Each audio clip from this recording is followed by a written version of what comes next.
guys? It's Philip here at Murphy's Guitars. Today, I want to answer an age-old question I hear all the time from guys coming into the shop. As they're perusing the electric guitar wall, they say, you know man, what's the difference between a Mexican standard Strat and an American standard Strat? From a distance they look the same, they look like the same guitar, except the price tag is about $900 different. So today I'm just going to give you a rundown on some of the main differences between the American standard and the Mexican standard. And if you're shopping around for one of these, hopefully this will help you make your decision. So what we have here, both a maple neck in black finish, of course. With the American standard line, it's important to know that a Fender Strat that's made in the U.S., first of all, is going to hold its value a lot more than something made in Mexico. Fender has two factories that they make their guitars in here in North America. One in Corona in California, and the other one just south of the border in Ensenada. So something a lot of people don't know is that both guitars, the bodies and the necks, are actually made in Corona, and the Mexican-made Strats are shipped to Ensenada to have the finish work done. It's cheaper labor, that's one part of the cheaper cost. And plus, California has a lot of stringent cancer laws that don't allow them to do a lot of the paint jobs and use the same process that they use in Mexico. They can't do it in California because of the laws there. So that's one pretty big contributing factor to the price difference. But there's a lot of things that make the American Strat a lot more guitar than the Mexican Strat. To start off with, everything component-wise is made in the United States. Electronics, hardware, the body, everything about it. So one of the biggest differences when we're talking about just the body, most people, common wisdom tells us that a Strat is made of alder wood. Fender, of course, does make bodies in ash as well. But contrary to that popular belief, this is a three-piece alder body, where the Mexican Strat is actually kind of a hodgepodge laminate. It's poplar.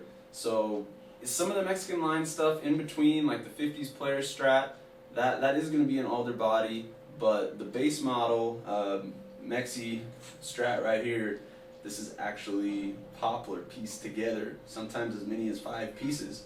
So that's one thing to consider. That's going to affect resonance on the guitar. With a 3-piece like this, where the center block is one piece here, all the electronics are mounted to one piece of wood. That, in my opinion, is going to increase sustain. It's going to increase resonance on the instrument. So, in other words, I think this guitar is going to sing better. Theoretically, you would think that, right? Another difference on the actual pickups. On a Mexican pickup like this, the pull pieces are not actually the magnets. The pull pieces have a magnet slapped to the bottom of them.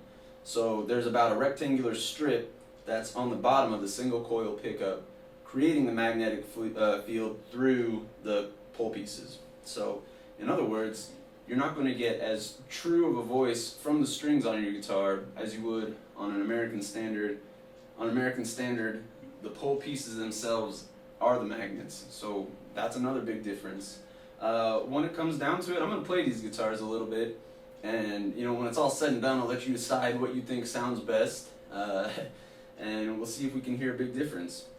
All the electronics on an American Standard are US made, high quality CTS pots. On a Mexican Standard, they're Chinese. So we see a lot of times in the shop here, our Fender's warranty center here in northern Utah, and we are replacing pots, pretty often. That's a big upgrade a lot of people will do. They'll buy a Mexican Standard kind of as a stripped down guitar and, hot rod it, if you will, with, premium components. And usually the pots and the pickups are the first thing to go. But that's something that Fender's been known for, how easy it is to customize their guitars. And that's not to say people do the same thing on an American Strat too. People buy a brand new American Standard and immediately pop in Seymour Duncan or DiMarzio pickups or something else. So let's take a listen to the electronics before I say anything else. So here's our Mexican standard. By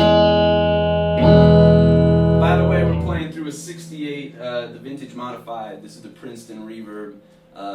Really cool amp, 12 watts.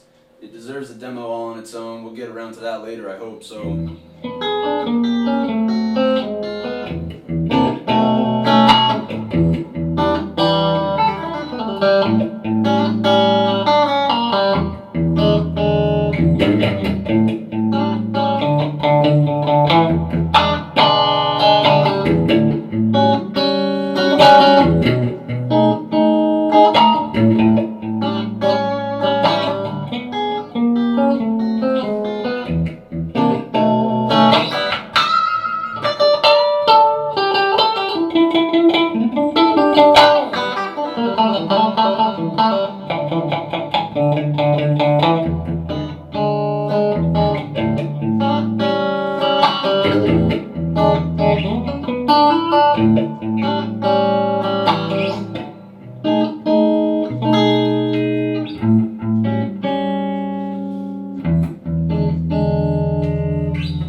Showcase of that guitar.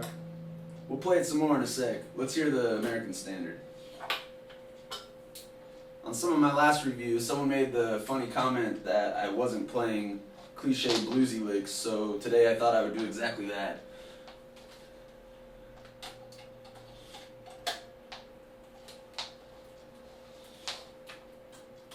So just to be fair, most of what I just played was on the bridge pickup only. Same settings. I had tone all the way up, volume all the way up.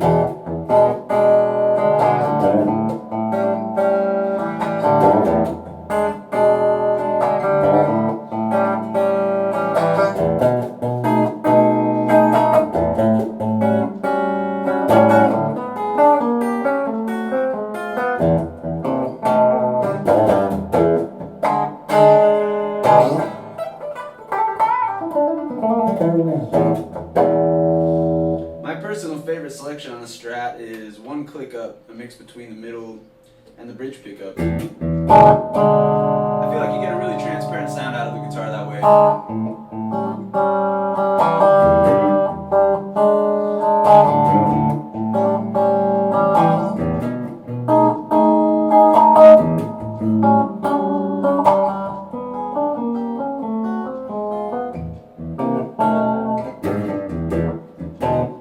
So one thing about the two guitars that I really can't, get across to you in a video, the way they build the necks and the way they build the bodies too. I said that they're both made in California.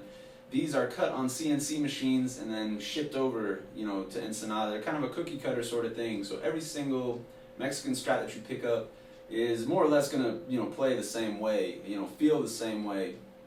With the American Standard, they're handmade. So, depending on who made the guitar, who was working the production line that day, it's a hand-sanded thing. So, I mean, if you pick up a U.S. guitar and it feels good to you and it fits, you're probably going to want to go with that guitar. You don't want to, order another one. It's probably not going to feel, quite the same. It's a very, there's a lot of craftsmanship that goes into a U.S. guitar and an extreme attention to detail that you don't see, on the Mexican line. So that's a big part of it, having a well-made, well-built, U.S. instrument.